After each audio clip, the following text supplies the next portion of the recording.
Did you know that Google personalizes many searches by city and Also Asked is the only tool to access live People Also Ask data at city level? Try for free at alsoasked.com. Tired of SEO guesswork? Quadra's AI agent goes deeper to uncover high-impact optimizations and completes hours of SEO in minutes. Get started now. I was going to say that SEO with Fat Joe is as peaceful as this, but then the birds are all having fights. Thank you everyone for attending Skyline today. Really great to be here. Really interesting talks already. Funny enough, you may be thinking, why on earth have Brighton SEO invited a recruiter of all people to speak at an event like this? Because first industry bit of advice, we're not very popular.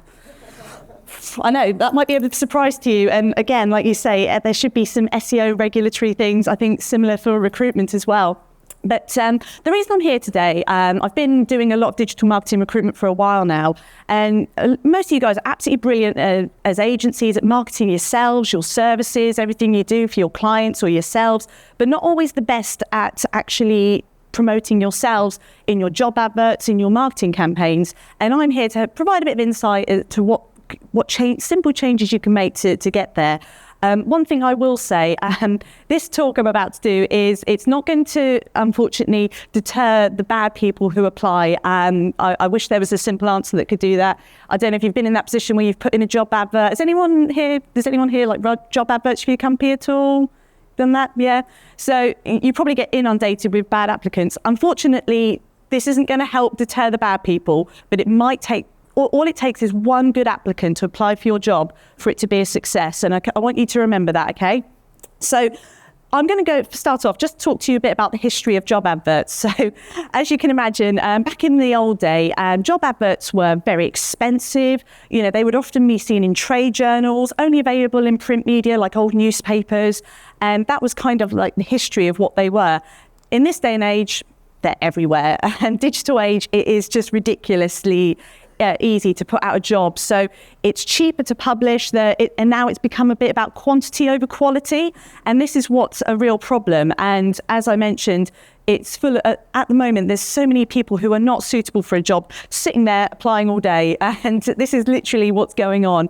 And it's not great. People are just, the wrong people are just sat applying there. And yeah, there's so many things to it.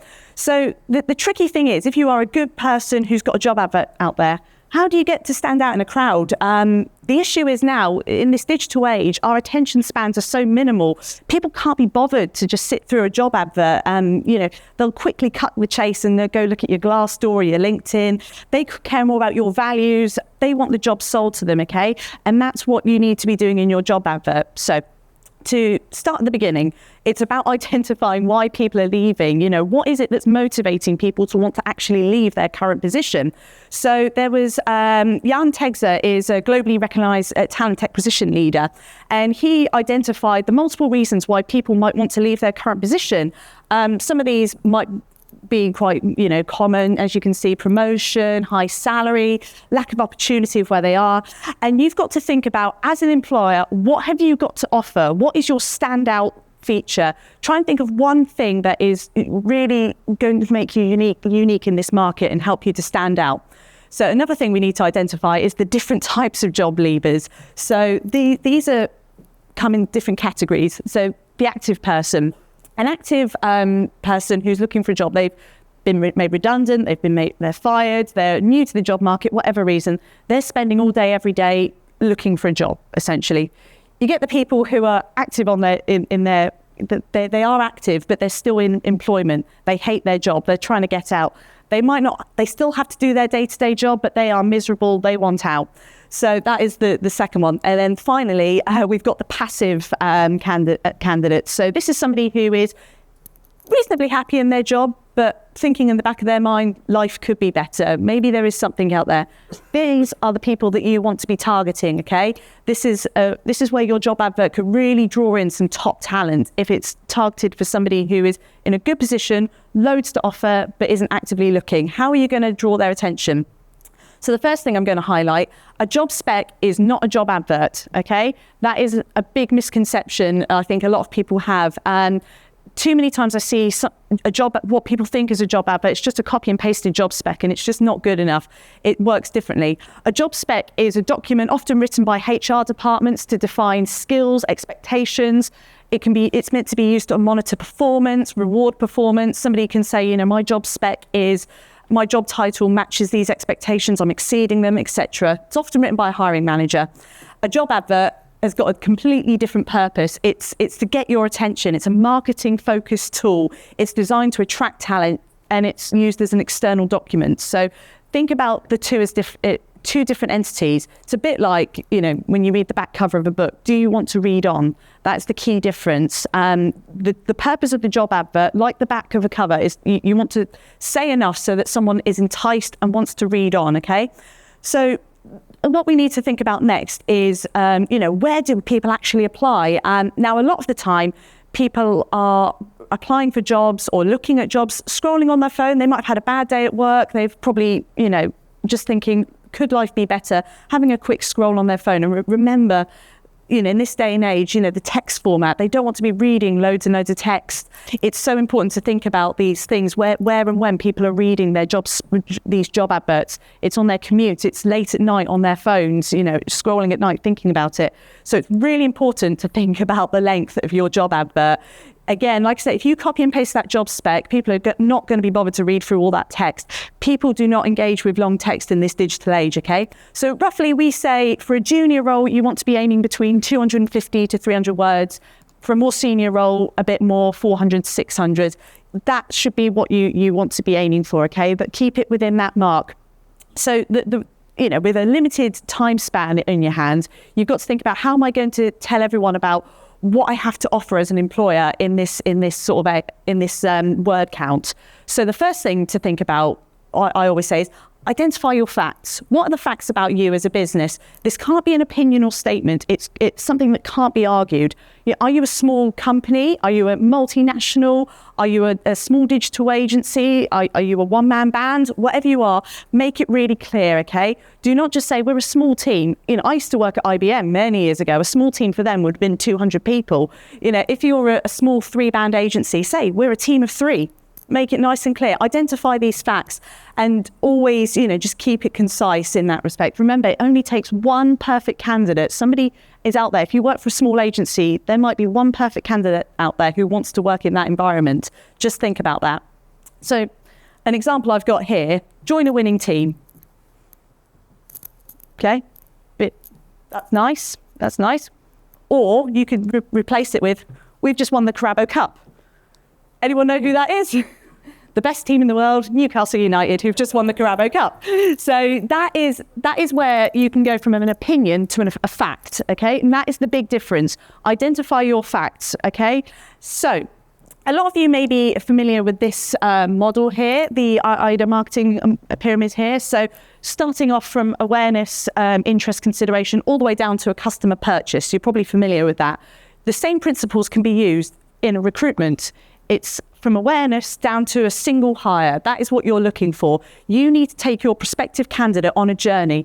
And if you look here, application comes quite far down the pecking order. We don't want those people click, click, click, click, click all day applying. That is not our target. We want people who are going through your journey and understanding who you are as a brand, okay? So I'm going to keep this nice and simple. The 4 stages, so this is attention, interest, desire, and action. These are the 4 main focus points. So when you start your job advert, think about the 4 main points you want to cover. So first of all, getting their attention. In this crowded market, how do we get their attention? So the first thing I would say is, don't overload with them and too much information. I see a lot of job adverts out there that say, we need this, we need that, you must have this, etc., etc. The bad applicants are just going to hit apply anyway, and the good ones are going to be put off, okay? So always think about that. What is your hook? Don't bury the good stuff. If you've got something really unique and really attractive, really sexy that you want to tell your prospective employee, you need to get that at the top. So it could be anything. Just think about what is your hook. So some examples of these could vary. A lot of companies, though, make the mistake of doing things like this, very generic kind of, we're a fast-growing business, we're FTSE 100. They think, this is what people want to hear. Companies, particularly larger companies, often think that their name and stature is a selling point, and it often isn't. It's more about understanding those values. It comes off not quite as attractive, a bit like this guy, if you're familiar with him. It's what they think looks good, but it's not always. Okay, because ultimately, nobody cares. Nobody cares about who you are, what you do. In this day and age, a company brand on its own will not work. So let's have a think of how we can readdress getting that attention to people. So first of all, you might have a statement like, we won best small agency to work for. That's great. That's great. Again, these are facts. So that is something you want to start with potentially. Record-breaking sales in Q3 for 43%. Wow, we're financially good. We're in a good position. This is fantastic. We've just grown from 3 to 50 in 6 months. Another fact. It's amazing. It's amazing. We've just been recognised for our amazing company culture. But all fantastic, But who cares? Ultimately, it goes back to who cares. How will this benefit me as the reader? It's fantastic you've got all these things. Well done, you. But how is this going to benefit your reader and make them want to join your company? So this is where we need to rephrase our opening statements. How are we going to get their attention? Try this instead. Your career is in great hands. Best agency to work for 2025. That is so much more appealing. Go back to what I mentioned earlier, the Untex's research on why people want to move. Think about somebody who is maybe in a really toxic company, really hates their manager, whatever it might be. That is a hook for them. You might be looking for somebody who's very financially motivated, somebody who's a real go-getter with sales. Tell them, you'll receive a 10% company performance bonus. That is a hook that is going to appeal to somebody of that nature.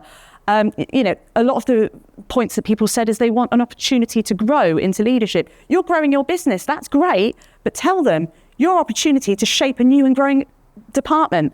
This is how it's going to benefit your reader, not bragging about the fact that you're growing, but saying how they could be part of it.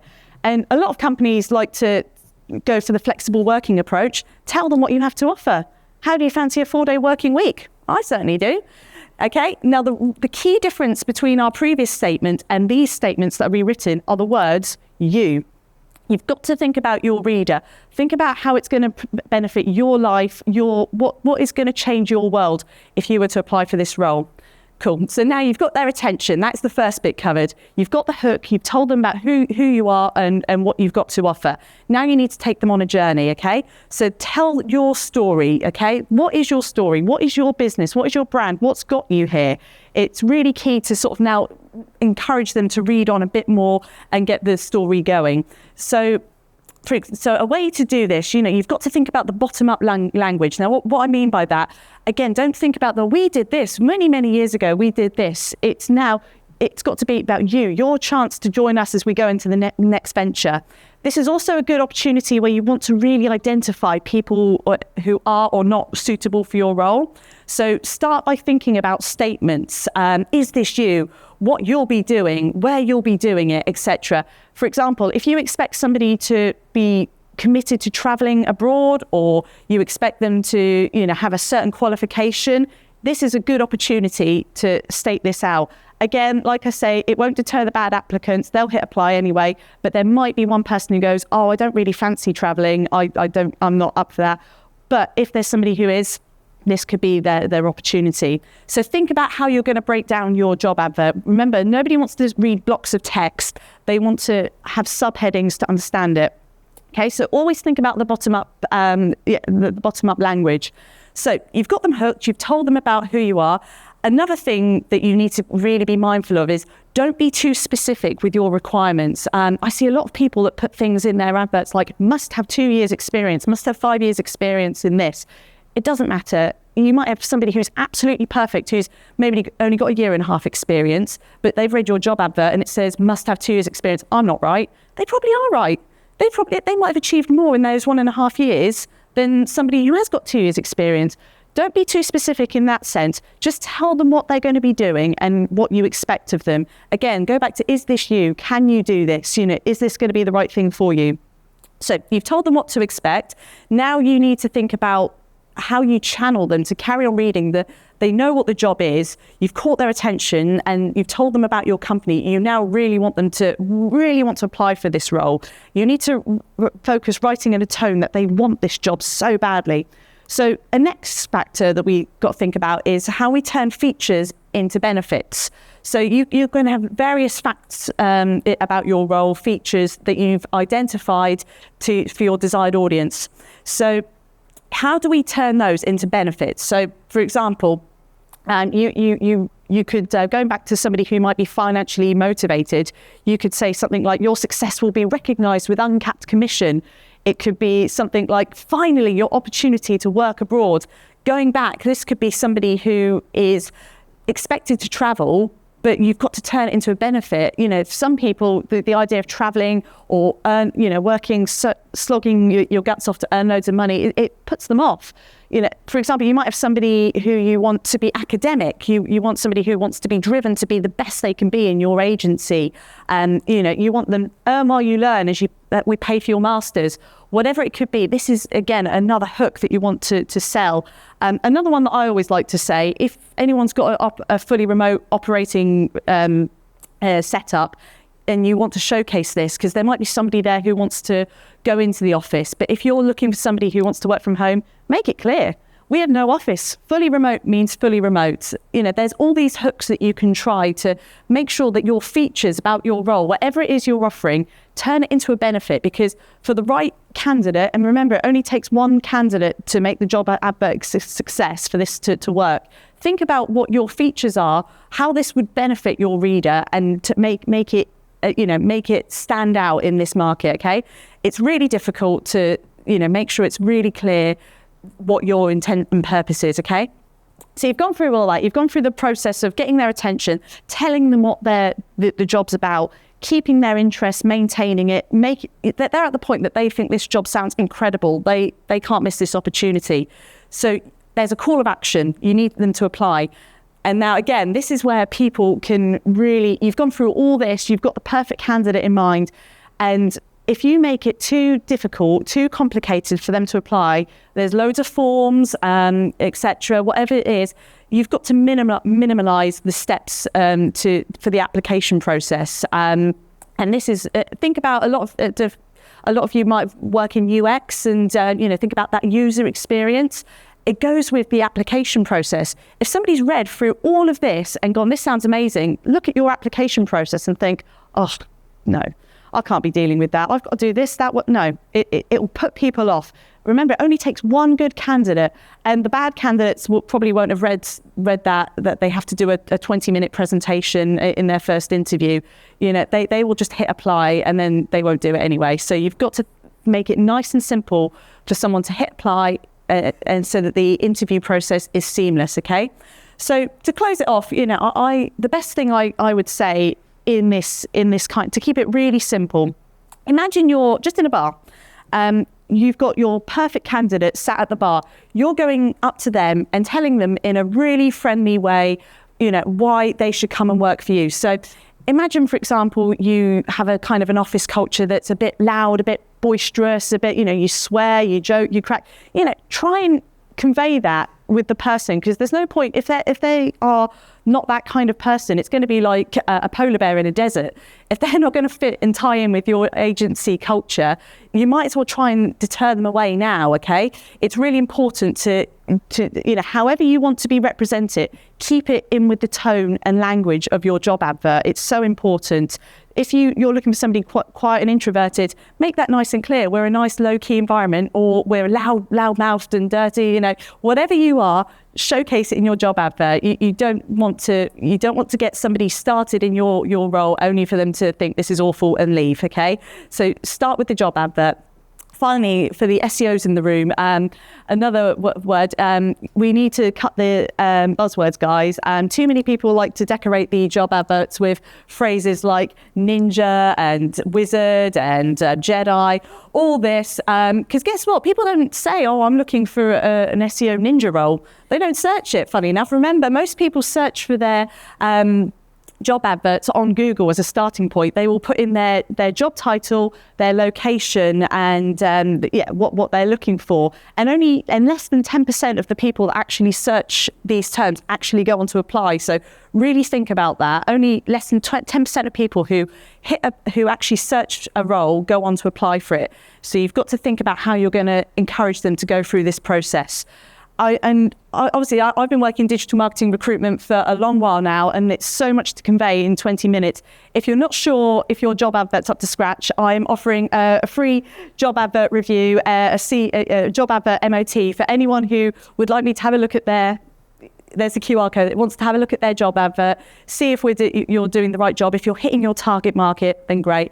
But let's keep in touch. Let's connect. You can find me on LinkedIn. And always remember, all it takes is one perfect candidate for your job advert to have worked. Always bear that in mind and follow those principles. Let me know how you get on. Demand sphere. Limitless visual insights from the SERPs. Unlimited dashboards and users. Easy to use and easy to scale your growth to new levels. Monthly reporting making you want to shove sharp things up your nose? Try Dragon Metrics, the all-in-one SEO software with mind-blowing reporting tools.